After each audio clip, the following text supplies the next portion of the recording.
Imagina que te enfrentas al hombre que ha sido tu peor pesadilla durante 17 años.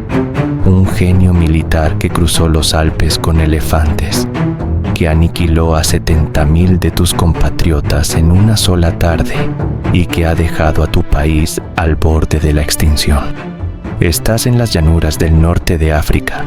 El sol quema y frente a ti tienes a 80 elefantes de guerra, listos para convertir a tus hombres en polvo. Las reglas de la historia dicen que vas a perder. Tienes menos hombres, menos experiencia y el general enemigo, Aníbal Barca, nunca ha sido derrotado en una batalla campal.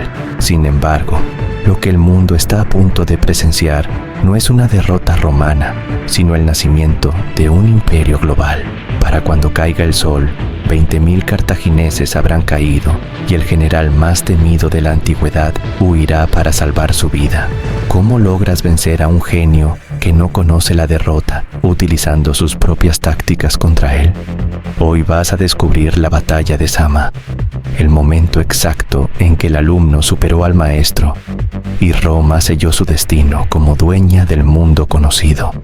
Prepárate, porque esta no es solo una batalla, es el final de una era de terror. Para entender la magnitud de lo que ocurrió en Zama, hay que entender el trauma que Roma cargaba en sus espaldas. Durante casi 2 décadas, Aníbal Barca no solo invadió Italia, la convirtió en un cementerio. En la batalla de Canas, Aníbal logró la perfección militar. Rodeó y eliminó a un ejército romano masivo en una maniobra que todavía hoy se estudia en las academias de guerra más prestigiosas del planeta. Roma perdió a sus líderes, a sus senadores y a toda una generación de jóvenes. Estaban tan desesperados que tuvieron que armar a esclavos para defender sus murallas. Aníbal era un fantasma que nadie podía atrapar, pero mientras él devastaba Italia, un joven oficial romano llamado Escipión estaba haciendo algo que nadie más se atrevió a hacer: estudiar a su enemigo. Escipión no quería simplemente sobrevivir a Aníbal, quería diseccionar su mente.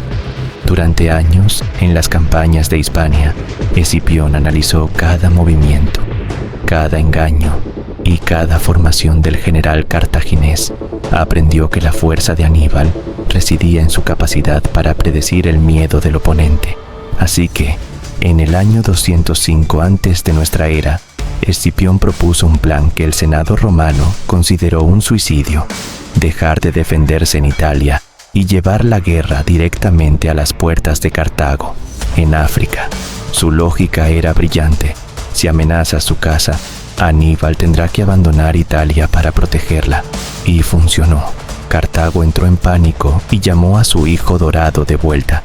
Después de 17 años de humillar a Roma en su propio suelo, Aníbal finalmente regresaba a casa para el enfrentamiento definitivo. Octubre del año 202 antes de nuestra era. Los 2 generales más grandes de la época se reunieron en persona antes del combate. Se dice que se miraron en silencio durante un largo tiempo, reconociendo el genio en el otro. Aníbal, consciente de que su ejército ahora era una mezcla de mercenarios y veteranos agotados, ofreció la paz. Pero Escipión, con la confianza de quien sabe que tiene la sartén por el mango, se negó. Sometimiento total o combate fue su respuesta. Las palabras se habían agotado. Ahora hablaría el acero. Aníbal preparó su formación más aterradora. En la vanguardia colocó 80 elefantes de guerra, auténticos tanques vivientes diseñados para generar pánico y romper cualquier línea de defensa. Detrás de ellos, 3 líneas de infantería, terminando con sus veteranos de Italia, los hombres que habían sobrevivido a todo. Pero Escipión tenía un as bajo la manga. En lugar de formar a sus legiones en el bloque sólido tradicional, creó pasillos verticales ocultos por sus primeras filas. Sus oficiales estaban confundidos, pero Escipión fue claro: denle a los elefantes un camino por donde pasar. Cuando la batalla comenzó, la tierra tembló bajo el peso de las bestias. Aníbal lanzó su carga de elefantes esperando el caos de siempre. Pero Escipión dio una orden inusual. Cientos de trompetistas y tamborileros romanos empezaron a tocar al mismo tiempo, creando una pared de ruido ensordecedora. Algunos elefantes, asustados por el estruendo, se dieron la vuelta y pisotearon a su propia caballería cartaginesa. Otros corrieron ciegamente por los pasillos que Escipión había diseñado, atravesando las líneas romanas sin dañar a un solo soldado. En cuestión de minutos, el arma secreta de Aníbal había sido neutralizada por puro ingenio acústico. Con los elefantes fuera de juego, la batalla se convirtió en una trituradora de infantería.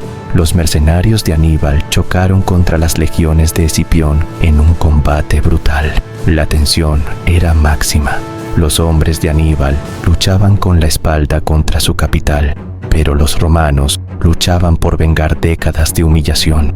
El combate llegó a un punto de estancamiento donde ninguna de las dos líneas cedía un centímetro. Fue entonces cuando la historia dio un giro irónico.